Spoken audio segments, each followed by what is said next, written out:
Some people wear masks to hide who they are, but Ada Wong, she became the mask. Cold, calculated, elusive. She wasn't just on a mission, she was the mission. A woman forged in the fires of espionage and corporate betrayal. Ada was the embodiment of detachment. Loyalty meant nothing. Emotions were liabilities, and her life had always been defined by clear, brutal rule: survive first, trust never. Her alliance was to no flag, no person, only the mission and survival. She used flirtation as a weapon, charm as misdirection, and always kept her heart 10 steps ahead of her enemies. But then, Leon happened. He wasn't like the others. He wasn't seduced by her mystique or blinded by her beauty. He saw through it, and yet he never tried to tear it down.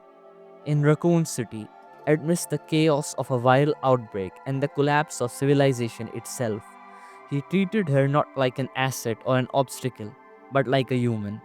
A rookie cop on his first day, faced with death, lies, and secrets, and yet he never stopped protecting. Even when Ada lied about her identity, even when she manipulated situations to suit her mission, he didn't judge, he didn't push, he simply stayed. That subtle, consistent presence began to disrupt the emotional blueprint of someone like Ada. This taps into psychological truth. Emotionally avoidant individuals often crave stability the most. They just don't know how to ask for it. Every time Ada tested him, pushed him away, or put the mission first, Leon met her with calm resilience. He didn't play her games, he didn't beg for her affection, he just existed, steadily unwavering. Psychologists call this emotional grounding. It's one thing even the most guarded people can't fake and resist. He became a mirror that showed Ada something she hadn't seen in a long time, someone who cared without needing anything back. In Resident Evil 2, Ada has a chance to shoot down Leon and escape with the virus sample, but she doesn't.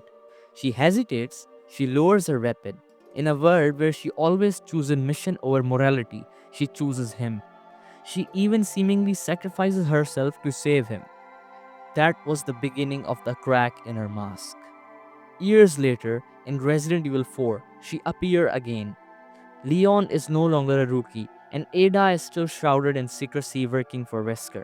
But despite her objectives, she saves Leon multiple times.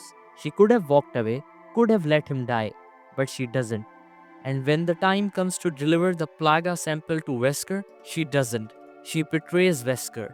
Not because it serves her mission, but because she knows what the virus could have done to the world.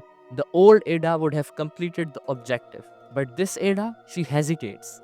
She chooses the world, and buried in that choice is Leon.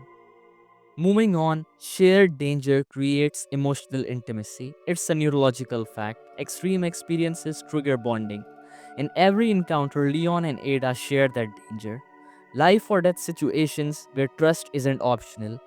These moments etch themselves into the brain, forming attachments that defy logic. And while Ada would never admit it, those moments with Leon carved a space in her that no mission could erase. Moving on, in Resident Evil 6, their bond continued to evolve. Leon no longer questioned Ada's reappearances. He doesn't demand answers. He simply acknowledges the connection that never died. When they fight side by side, it's not just tactical efficiency, it's chemistry. And Ada, as elusive as ever, still lingers a second longer than necessary. Still helps when she could vanish. She doesn't change her nature, but her actions reveal a shift. And then comes Resident Evil Damnation. That's the animated movie. Years have passed, both have seen more deaths than anyone should, and yet, when they meet again, the air is thick with the past. Ada as always toys with him, but then in a quiet moment, she drops the mask for just a second and says, "When are we going to continue from where we left off that night?" When are we going to, carry on from where we left off that night? That wasn't just flirtation. That was a confirmation. Confirmation that behind the espionage and chaos, there had been something real, something intimate, something unforgettable. It wasn't just partnership, it was a memory she still carried. And in that moment, it became clear. Leon had reached a part of her no one else ever could. He never tried to fix her, never asked her to change.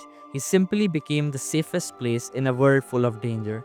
And that's how Ada Wong, the spy who trusted no one, who loved nothing, who served only the mission, found herself changed. Not by force, not by romance, but by presence, by trust. By the one man who never asked her for anything, expect that she is safe. Leon didn't just melt her heart, he reminded her she still had one.